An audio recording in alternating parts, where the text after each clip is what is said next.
안전을 얘기를 합니까? 나 그게 이율배반적이고 자가당착적이고, 이 정권은요 탈원전이 브랜드 정책이에요. 우리나라에서는 폐기하고 북한에는 탈원전을 지어준다? 문재인 대통령이 뭐라 그랬어요? 고리 1호기 폐기식에 가가지고 원전은 안전하지도 않고 친환경적이지도 않고 저렴하지도 않아서 탈핵 시대로 가야 된다. 설계 수명이 다한 원전 가동을 연장하는 것은 선박 운항 선령을 연장한 세월호와 같습니다.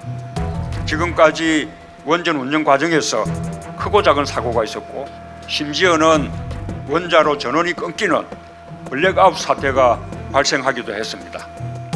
원전 중심의 발전 정책을 폐기하고 탈핵 시대로 가겠습니다.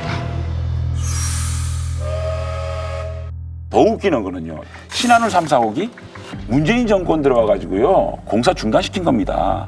이거를 완성시켜가지고 북한에 전력을 선수해주겠다? 어떻게 이런 발상을, 이게 만약에 진짜로 청와대 지시로 만든 거라면요 국민들이 놀랄 일 아닙니까? 이런 것들을 도저히 납득이 안 된다는 거예요.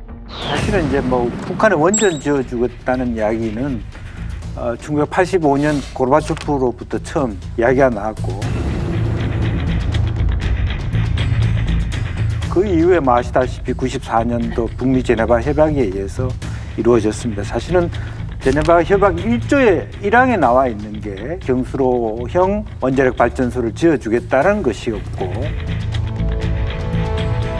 사실은 그동안에 북한이 비핵화라는 전제하에서 진행했던 프로젝트이기 때문에 이것은 만약 있다 하더라도 한국이 독자적으로 할 수 있는 부분은 저는 아니다라고 보여지고요. 그런 요구들이 만약 미국이 동의한다면 실제로 비핵화가 다 됐을 때를 전제로 한 보상책으로 논의할 수 있다는 부분이고. 뭐 모든 분들이 북한이 비핵화를 한다라고 하면 거기에 대한 상응하는 조치로서 뭐 경수로든 무엇이든 할 수 있다. 여기에 대해서는 대부분 다 동의 아마 하시리라고 생각합니다.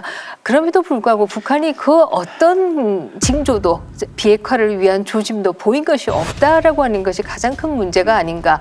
오히려 북한의 핵 개발은 더욱더 고도화되고, 단순히 전략 핵무기만 만드는 것이 아니라 전술 핵무기를 만들고 단거리 미사일, 중거리 미사일에도 이것을 싣겠다라고 얘기하는 거지 않습니까? 오히려 더 악화된 상황 속에서 우리만 김치국 마시고 이렇게 여러 가지 준비들을 했던 것이 아니냐, 이런 문제를 제기할 수 있을 것입니다.